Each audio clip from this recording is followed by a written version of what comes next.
Chapter की अगर हम बात करें तो वायु एवं जल प्रदूषण की समस्या। हर दिन इस चीज़ को तुम देखा होगा, आए दिन हमेशा ये बात दिल्ली में खास करके ज़रूर आता है, और वो भी इस मौसम में यानी ठंडा के मौसम में, कि दिल्ली की प्रदूषण बढ़ रही है। गैसों का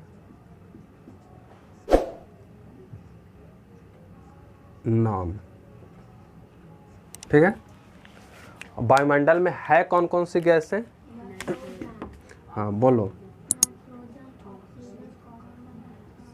नाइट्रोजन, दूसरा ऑक्सीजन, तीसरा कार्बन डाइऑक्साइड, चौथा और ओ होगा आर्गन। देखो हम यहाँ से कलर चेंज कर रहे हैं क्योंकि इसकी मात्रा जो है ना बहुत कम होती है, बहुत कम होती है। आर्गन हो गया, या इसके अलावा तुम्हारा मीथेन हो गया, या और भी बोलो, जलवाष्प हो गया। मीथेन, पांचवा मीथेन, जलवाष्प। तीनों का अब यहाँ से सोचो कि इस वायुमंडल में सबसे ज़्यादा जो मात्रा है गैस की वो नाइट्रोजन N2, और इसकी मात्रा लगभग 78%। 78% राउंड फिगर में, ऐसे एक्यूरेट मान इसका अगर तुम देखोगे तो 78.06% होती है। ऑक्सीजन बताओ, ऑक्सीजन के 20%, 21%, क्योंकि इसका एक्यूरेट वैल्यू होती है 20.94%। तो राउंड फिगर में अगर चले 94 जो है वो करीब 100 के है, तो इसमें हम लोग एक इंक्लूड कर लेते हैं, क्योंकि जब मैथ में तुम पढ़ोगे ना, आगे क्लास 9 में जाओगे ना, तो 9th की जो मैथ है उसमें तुमको ये बात बतलाया जाएगा कि 999 0 पॉइंट इतना अब बराबर होता है 1 का। इसको हम लोग प्रूव्ड करेंगे, इसको प्रूव करेंगे। तो इस चीज़ को अगर हम चाहें तो यहाँ से 9.4 है, इस टोटली को राउंड फिगर अगर देखें तो कितना हो गया 21%। 21% CO2 बोलो, 3% नहीं होगा, 0.03%, 0.03%। अब इसके अलावा बाकी ये सब को अगर देखोगे तो सोचो यही तीन को मिल कर करके, तीन क्या एक दो ही मिल करके 99% हो गया। 1 2 गिन लो, 8 1 9, 7 और 2 कितना हुआ 99। तो और भी जो गैसें होंगी इसके अलावा वो तो सिर्फ और सिर्फ 1% में न होगा, 1% में होगा। 1% में होगा तो कितना होगा, बहुत कम होगा। तो हमको टेंशन नहीं,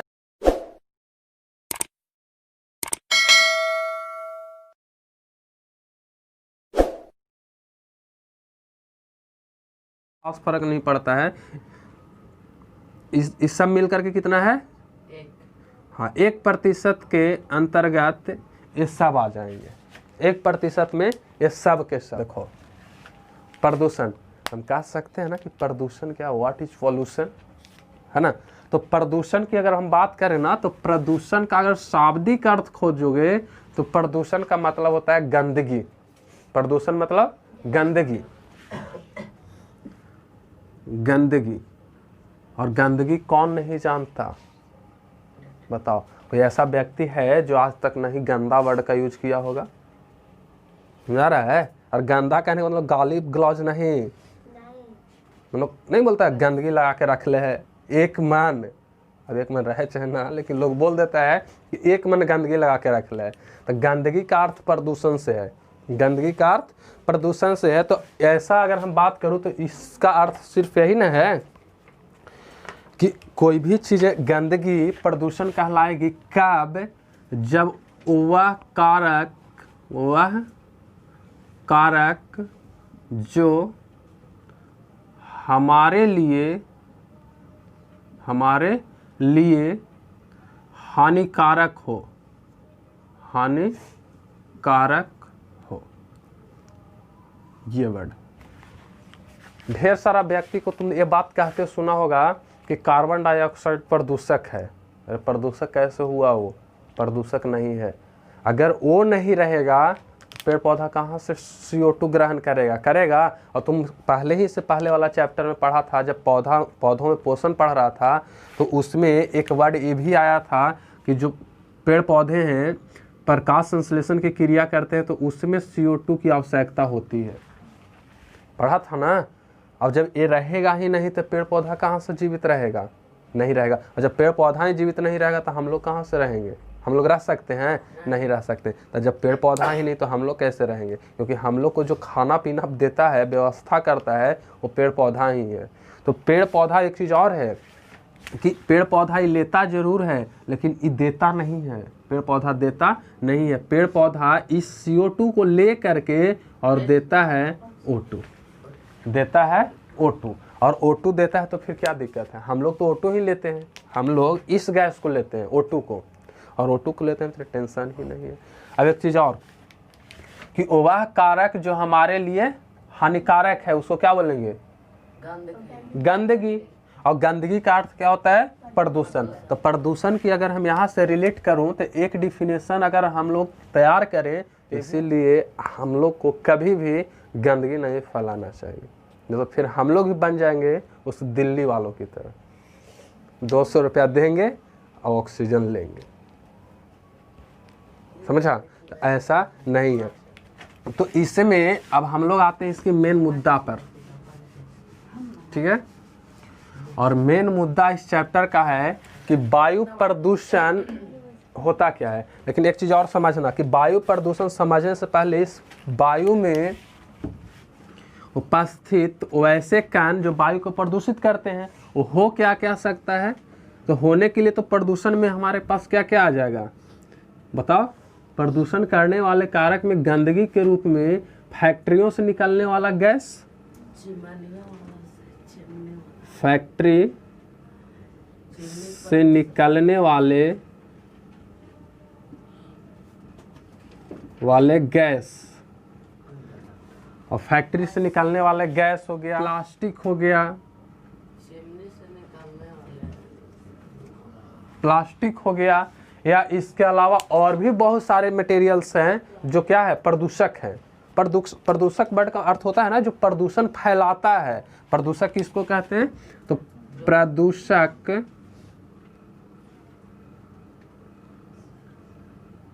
प्रदूषक किसे बोलेंगे? बोलो।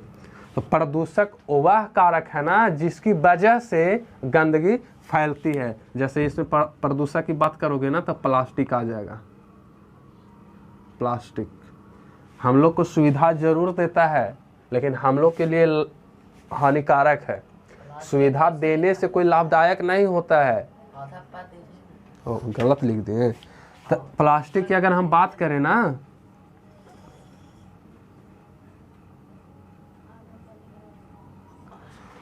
तो प्लास्टिक की बात करूं तो प्लास्टिक हम लोग के सिर्फ जो ज़रूरत है वो ज़रूरत को आसान बनाता है।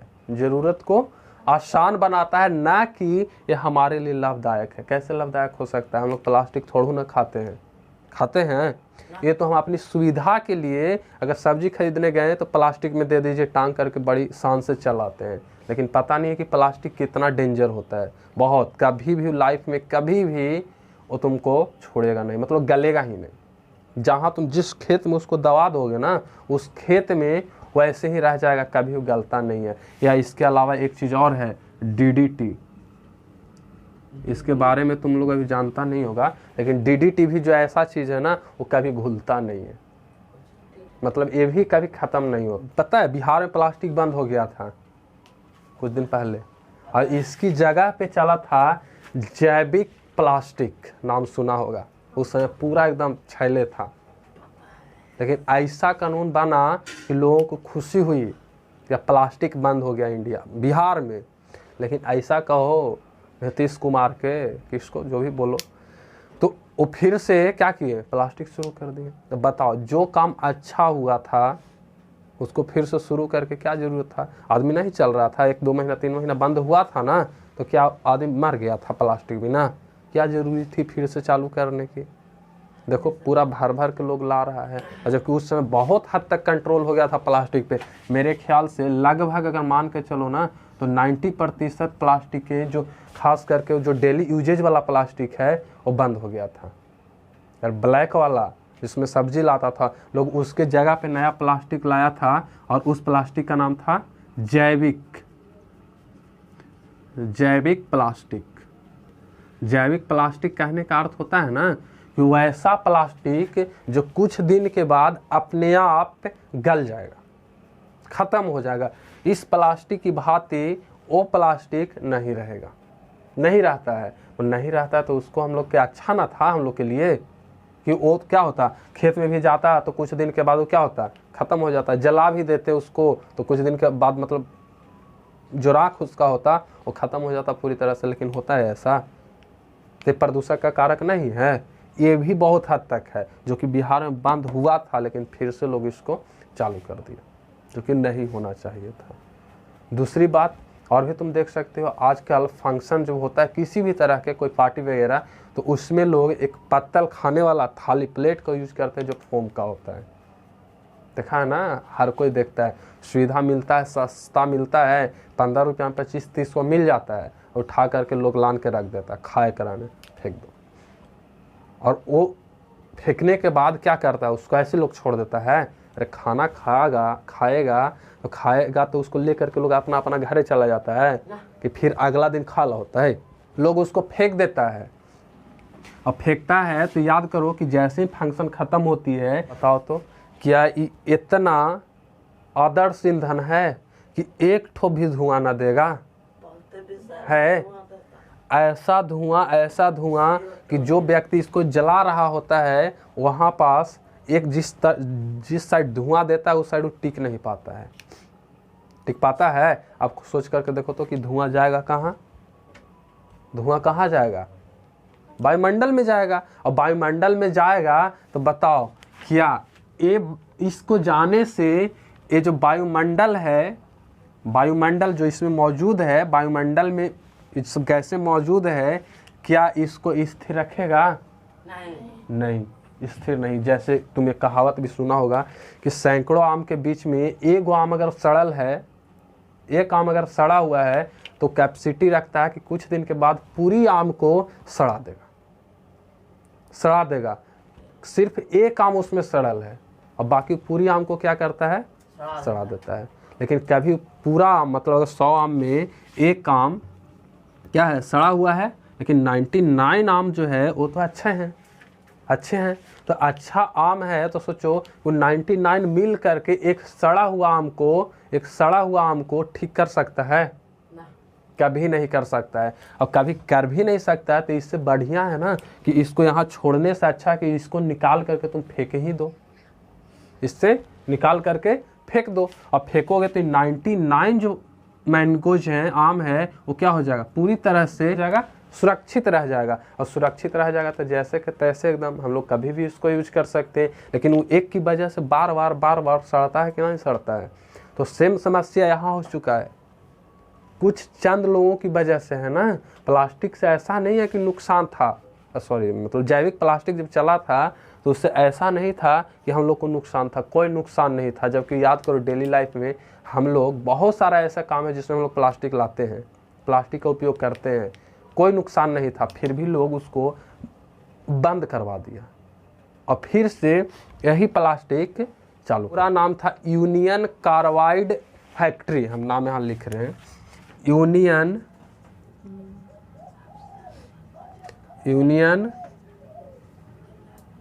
Carbide factory.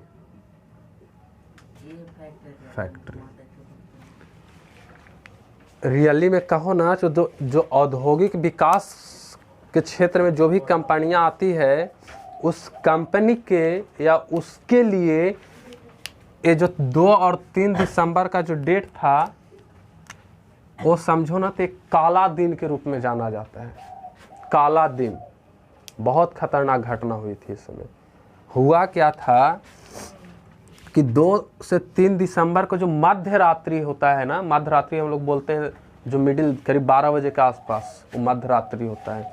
और उस समय इस यूनियन कार्बाइड फैक्ट्री थी, वहाँ पास कुछ लोगों की लापरवाही कहो जो कहो, उसकी वजह से उस फैक्ट्री में कुछ गड़बड़ी हुआ था। और उस फैक्ट्री में जहाँ ये लिक्विड रहता था वहाँ एक गैस दवा बनता था, और वहाँ था MIC गैस है। और ये इतना ज़्यादा वहाँ संचित रहता है, जैसे LPG देखा है ना, LPG, तो LPG एक टंकी में क्या स्टोरेज रहता है, और एज ए लिक्विड फॉर्म के रूप में। और जैसे ही उसकी टेम्परेचर को अगर हम बढ़ा दें तो वो टंकी के सहित फट सकता है कि नहीं फट सकता है। और तुमको पता है कि जो लिक्विड होता है वो तुमको उतना जल्दी रिसाव नहीं करता है या उतना जल्दी नहीं फैलता है जितना जल्दी की गैसें फैलती है। तो हमारी बात है, गैस चारों दिशा में एक साथ फैल सकता है, लेकिन लिक्विड नहीं फैल सकता है। तो इसमें हुआ क्या था ना कि जो यूनियन कार्बाइड फैक्ट्री थी, इसकी टेम्परेचर बढ़ गया था, ताप बढ़ गया था।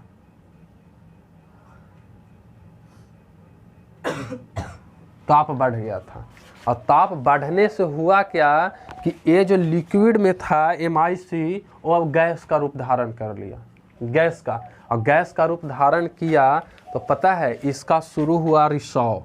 MIC गैस रिसाव करना शुरू हुआ, और रिसाव करते करते ये पूरी रात मतलब खुला रह करके जो उसके आसपास के क्षेत्र था उस क्षेत्र में पूरी तरह से ये फैल गया,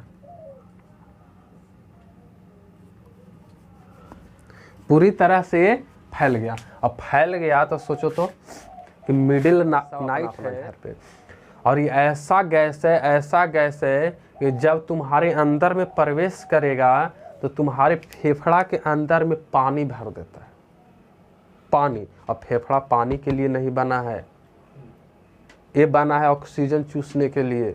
लेकिन कुछ लोग इसको धुआं पियाते हैं, पूरा फोर मारता है, याद है, बहुत शान से मारता है, पता नहीं जैसे लगता है कि कोई दवाई खा रहा है। अरे देखा भी होगा, पता है कभी कभी तो ऐसा व्यक्ति मिल जाता है, लेकिन मजबूरी है, कुछ नहीं बोल सकता है, सीधे कहे 1 रुपया दे देंगे का, समझ में आ रहा है बात, यही बोलता है। खैर अपना अपना सोच है, लेकिन तुम लोग में अगर ऐसा कोई करता होगा तो बहुत गंदा हैबिट है, सोच लो, समझा ना। तो वो सब अरे खुद सोच सकते हो कि अरे फेफड़ा दिया है इंसान को, कितना अच्छा, बताओ तो दिया है कि नहीं। और उसको में लोग ऑक्सीजन चूसने की बजाय धुआं पिला रहा है। बताओ, धुआं के लिए बना है तो फिर धुआं क्यों, ये सब है ना खराब बात। तो अब सोचो तो कि यहाँ हुआ क्या था ना कि एक गैस पूरी शहर में फैला ना, तो सांस तो लेगा आदमी, सोया रहे या जो भी रहे, आदमी एक ही कंडीशन में ऑक्सीजन बंद कर सकता है या रिस्पायरेशन की क्रिया बंद कर सकता है जब वो व्यक्ति मर जाएगा। व्यक्ति मर जाएगा, और जब जीवित है, सोया हुआ है, तो सांस तो लेगा। और पता है कि इसकी रिसाव हुआ है MIC का, मिथाइल आइसोसाइनेट गैस है, और इसकी रिसाव हुआ है, पूरी शहर में फैल चुका है। तो पूरी शहर में फैल चुका है तो इसकी मात्रा वहाँ पास बढ़ न गई, इसकी मात्रा वहाँ पास बढ़ गई। अब बढ़ने के बाद हुआ क्या कि ऑक्सीजन के जगह पे लोग अब किसको लेने लगे, MIC गैस को। MIC मिथाइल आइसोसाइनेट, इसका पूरा नाम क्या होता है, मिथाइल आइसोसाइनेट। और ये जब पहुंचा ना लोगों को फेफड़ा तक ऑक्सीजन के जरिए, तो लोग के फेफड़ा में पानी जम गया। मिडिल वाला नाइट था ना, उस नाइट में ये कहानी हुआ था। और जैसे ही लोग जब सांस लेना शुरू किया तो उसके फेफड़ा में पूरा पानी भर गया। और उस रात, एक ही रात में लगभग वहाँ हजारों की संख्या में एक बार लोग मर गए, एक बार। इसलिए 2 से 3 दिसंबर जो होता है ना, 2 या 3 दिसंबर के जो डेट है, उस डेट को औद्योगिक विकास के लिए की बात नहीं है। इसका पूरा डेट था 1984। सोचो तो कै साल हो रहा होगा, अरे 16 साल इधर और 20 साल इधर, सोच लो 36 साल के आसपास। तो जो व्यक्ति इस MIC गैस का शिकार हो गया होगा वो आज भी तो होगा। 36 साल में थोड़ा ना लोग मरता है। मान के चलो कोई व्यक्ति होगा जो 30 साल के होगा, 20 साल के होगा, इसको में 36 साल और जोड़ दो, 56 साल। तो 56 साल अगर हो रहा होगा तो बताओ तो कि उस समय जो MIC का शिकार हुआ होगा, MIC गैस का शिकार हुआ होगा, क्या लगता है वो व्यक्ति ऐसी बच गया होगा? बहुत खतरनाक गैस है और वो आज भी व्यक्ति अपंग है। सोचो, थोड़ा सा लापरवाही की वजह से कितना लोगों की मौत के घाट उतरना पड़ा। इसलिए लापरवाही जो है ना सबसे खतरनाक होता है। जैसे आज भी लोग बोलता है क्या हो गया, प्लास्टिक जला दिए, अरे तू तो चल जाएगा 20 साल 25 साल में, लेकिन आने वाला लोगों के बारे में जरा सोचो कि पृथ्वी क्या लगता है कि आज नया प्रदूषित हो रहा है। शुरुआती दौर से ही पृथ्वी पर गंदगी थी, प्रदूषण था, लेकिन समस्या ये नहीं था कि प्रदूषण था, समस्या ये था कि प्रदूषण पहले नहीं बढ़ रहा था और कुछ दिनों में प्रदूषण के स्तर की बढ़ोतरी, जब रेट होता है ना प्रदूषण रेट, वो बहुत ज़्यादा बढ़ रहा है। समस्या ये है, समस्या ये नहीं है कि प्रदूषण हो रहा है वायुमंडल, समस्या ये है कि जितनी रेट से उसको होना चाहिए उससे कई गुना रेट से क्या हो रहा है, ये तेज़ी से प्रदूषण हो रहा है। तो इस चीज़ को रोकना है, ना कि प्रदूषण है। प्रदूषण तो कुछ करो होगा ही होगा, होगा ही होगा, लेकिन इसका अर्थ ये नहीं है कि हम लोग इसके अचानक से रेट को के क्षेत्र में अगर देखा जाए तो सबसे ज़्यादा अगर कोई जिम्मेवार है व्यक्ति तो कौन है? हम लोग।